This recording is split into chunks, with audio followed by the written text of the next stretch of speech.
My name is Ryan, from the team The Intercontinentals, and together with Steve and Iram, we are going to talk to you about autonomous vehicle technology, and more specifically, about Google's self-driving car, the Waymo.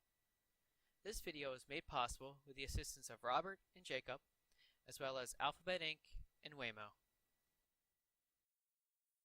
Autonomous vehicles. You may have heard about them in the news, or maybe you have even seen one in action. But one thing is certain, they are no longer in the realm of science fiction. One such product of this new exciting technology is the Waymo. But what exactly is the Waymo? Here to tell you about that is Ryan. Thanks, Steve. The Waymo is an autonomous self-driving vehicle in development by Alphabet Inc., better known as the parent company of Google. The purpose of the vehicle is to make it easy and safe for people and things to move around. The vehicle uses a unique set of software and sensors seamlessly working together to navigate through the environment in the safest route possible. Currently, the company is conducting road tests in 4 major metropolitan areas throughout the U.S. These cities are located in states such as Arizona, California, Texas, and Washington. But before that, the research and testing was on a much smaller scale. That's absolutely right, Ryan. Google's self-driving car project began in secret in 2009 by making small improvements on normal everyday cars. But it didn't stop there. By the year 2012, they had reached 300,000 miles of rural driving and decided to move testing to metropolitan areas. In 2014, they introduced a prototype car without pedals or a steering wheel and started testing in 2015.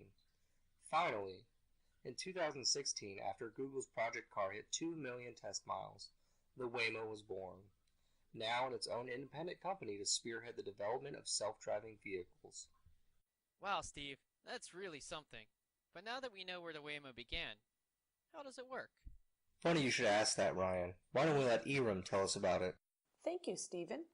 Waymo uses a technology called LiDAR, which is kind of like radar, but instead of using radio waves for detecting things and determining how far away they are, it uses lasers.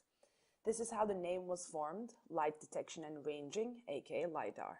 So by using sensors that utilize the LiDAR technology and a set of instructions, the vehicle software is able to navigate Waymo through the environment. To help further explain this, Waymo has provided the following video. We've taught the vehicle to recognize and navigate through construction zones. Our sensors spot the orange signs and cones early to alert the car of the lane blockage ahead, and we can change lanes safely. You'll also notice the vehicle typically moves to keep a safe distance away from large obstacles, like this truck stopped on the side of the road. Now we're approaching a railroad crossing, which requires special care. Notice the red fence and railroad sign that appears to the computer as we approach the intersection.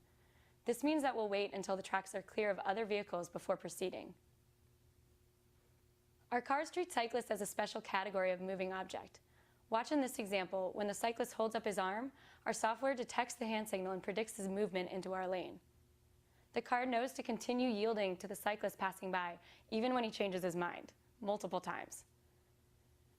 We still have more work to do, but it's fun to see how many situations we can now handle smoothly and naturally. See you on the road. Wow, Iram, this technology is really amazing. I can think of several places where it could really make a difference.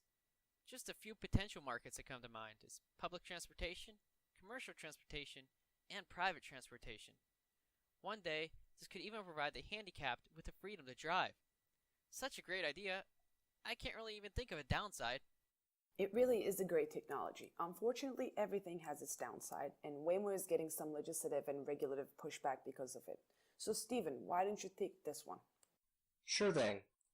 Waymo is facing 2 major issues in the ways of regulation and legislation. The first of which is that traffic safety and law development is lagging behind the technology. Secondly, regulations were put in place and designed for situations with a driver. Because Waymo won't necessarily have a driver, many questions such as, who is at fault, remain unanswered. That being said, the Department of Transportation is reviewing the Federal Motor Vehicle Safety Standards Manual to recommend changes with autonomous vehicles in mind.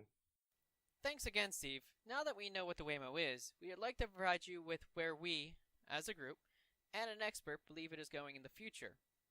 With all the technology in place, we believe that personal cars will be available in about 5 years. but due to technology being so new, these cars will be very expensive. Then in another 5 years or so, the price should start to level out, making it affordable to the middle class citizens.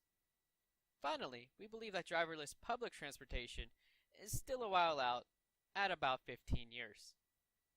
However, though no time frame was provided, our expert believes that driverless cars are still a ways away until they become public, and this is due to foreseeable and unforeseeable issues.